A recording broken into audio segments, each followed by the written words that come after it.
Olá, me chamo Amanda. Eu vou abordar um pouco sobre as comunicações bucosinusais nas intercorrências odontológicas. A comunicação bucosinusal em si é uma complicação cirúrgica que pode ocorrer quando o cirurgião dentista realiza exodontias de dentes superiores e posteriores, geralmente premolares e molares, ou por outros fatores que acometem nessa região, provocando assim uma conexão indesejada entre a cavidade oral e o seio maxilar. É de extrema importância que ele tenha um pleno conhecimento sobre as comunicações e saiba a conduta correta para diagnosticá-las e intervir caso isso ocorra no seu consultório. O diagnóstico é executado por meio de exames clínicos e radiográficos. Por exemplo, um exame físico bastante empregado no diagnóstico é a manobra de Valsalva, que consiste na aspiração nasal do paciente, onde o profissional fecha as narinas do mesmo com os dedos, pede para que o paciente respire de boca aberta, enquanto o cirurgião observa a área de extração dentária. Se caso houver comunicação, haverá passagem de ar pelo alvéolo e o sangue presente nessa área irá borbulhar. Como na imagem abaixo, uma comunicação em regiões jugulares superiores do lado direito, após a realização da manobra de Valsalva, foi identificado bolhas saindo do alvéolo, comprovando assim a comunicação bucosinusal, para posterior fechamento oclusivo dessa região com suturas. O objetivo do meu trabalho é desenvolver uma revisão de literatura sobre a importância do conhecimento e da teoria, dos métodos de diagnóstico e das técnicas de tratamento diante dessa complicação.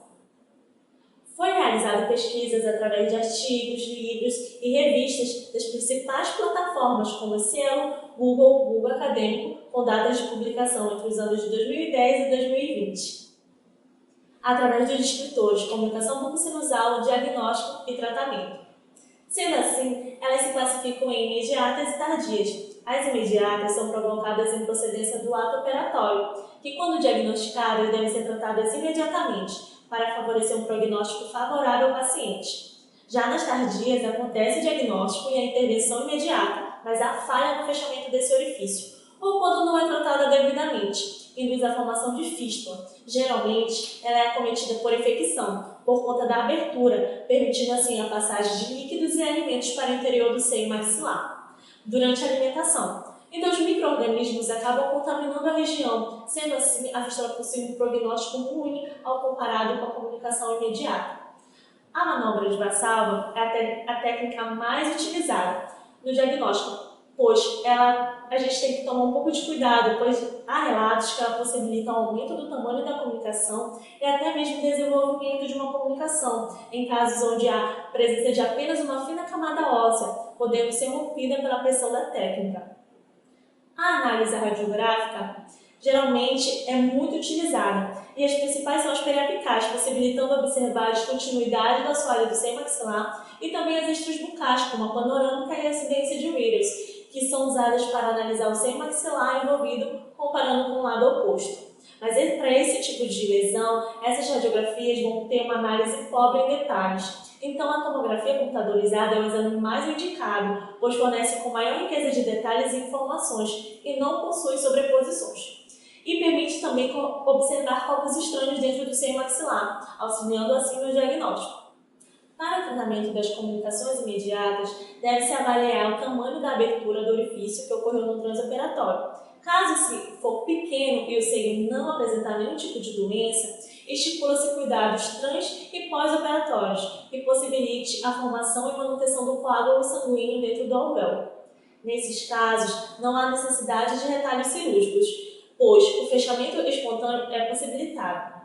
Caso as perfurações forem maiores, é necessário encobrir o local da extração com o avanço de retalhos ou algum material biocompatível, como substância promotora de coágulo, como a esponja hemostática dentro do alvéolo, antes da sutura, para promover um fechamento primário da abertura. Os retalhos cirúrgicos estão indicados, sendo este realizado no transoperatório. Pode ser indicado antibióticos como penicilina, um antihistamínico e descongestionante nasal de 7 a 10 dias para a prevenção de infecções. O paciente deve voltar ao consultório a cada 48 e 72 horas, a fim de que seja monitorado se caso aparecerem sintomas de sinusite maxilar. Para as comunicações tardias, são indicados o reparo através de retalhos. Os retalhos vestibulares, por exemplo, como mostrado na imagem abaixo, são indicados para comunicações pequenas de dimensões menores que 5 milímetros. Em casos de pacientes edênculos, esse método pode estreitar o sulco vestibular, possibilitando assim interferências ao reabilitá-lo com próteses e também a dificuldade de higienização dessa área. Essa técnica possui fácil execução e um bom suprimento sanguíneo. A manipulação deve ser cuidadosa, onde é feita 2 incisões diagonais divergentes em sentido superior na porção vestibular do processo alveolar. Dessa forma, o tecido é descolado do osso e elevado. Faz-se em uma incisão no periósteo para melhor mobilidade desse tecido até o tecido gengival da porção palatina, sem qualquer tensão do retalho e, por fim, é realizada a sutura dos tecidos. Nessa outra imagem, mostra o retalho palatino, que é bastante indicado quando se obteve sucesso com o retalho vestibular. Como vantagens, são citadas a boa vascularização do retalho proporcionada pela artéria palatina, a espessura e o volume tecidual, o fácil acesso e além da preservação da profundidade de sulco vestibular. Já suas desvantagens tem-se na dificuldade de rotação desse retalho, além da possibilidade de necrose tecidual, hemorragias da artéria palatina maior e até desconforto ao paciente devido à área cruenta, necessitando assim do profissional com conhecimento e habilidade para a realização dessa técnica.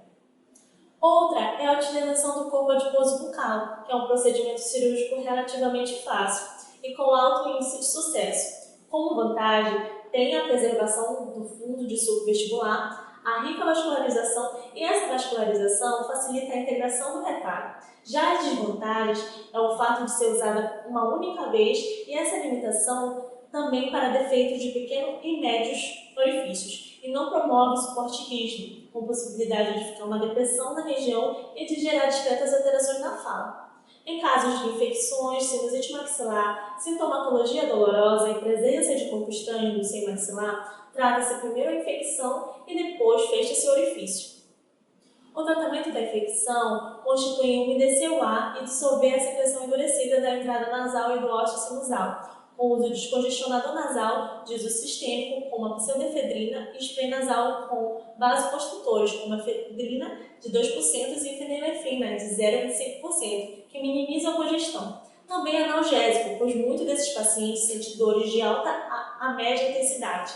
E antibióticos também, que são muito eficientes para infecções de origem odontogênica, nós temos as penicilinas, a clindamicina e o metronidazol. Caso a sinusite persista, é possível a retirada de tecidos doentes ou objetos de dentro do seio maxilar, com acesso de cauda Muck, demonstrada na imagem 4.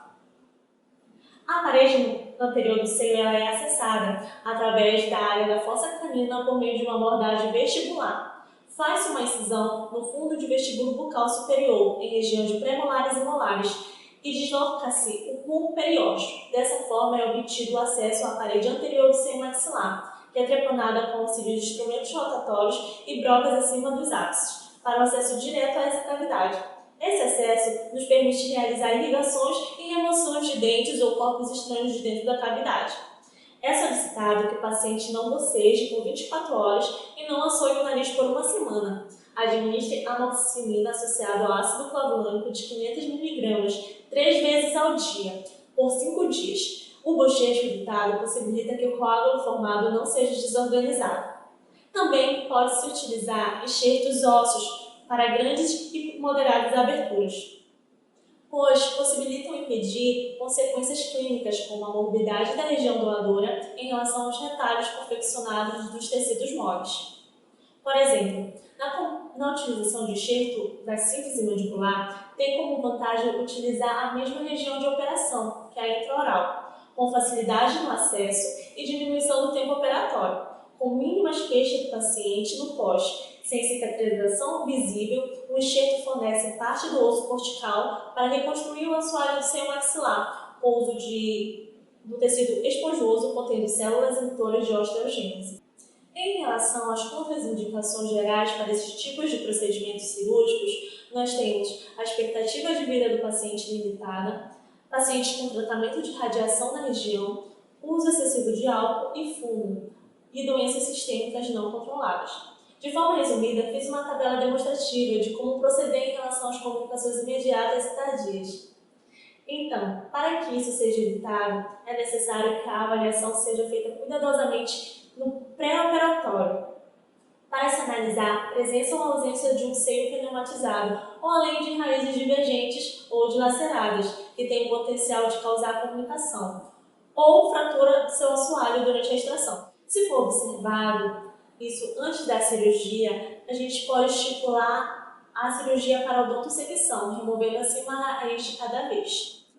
O cirurgião dentista deve realizar o tratamento das comunicações bucosinusais ainda no ato operatório. Caso não seja capacitado, deve-se encaminhar esse paciente para um tratamento mais especializado, o mais breve possível, diminuindo assim as chances de desenvolvimento de processos infecciosos. Bom, esse foi o meu trabalho, espero que vocês tenham gostado. Muito obrigada!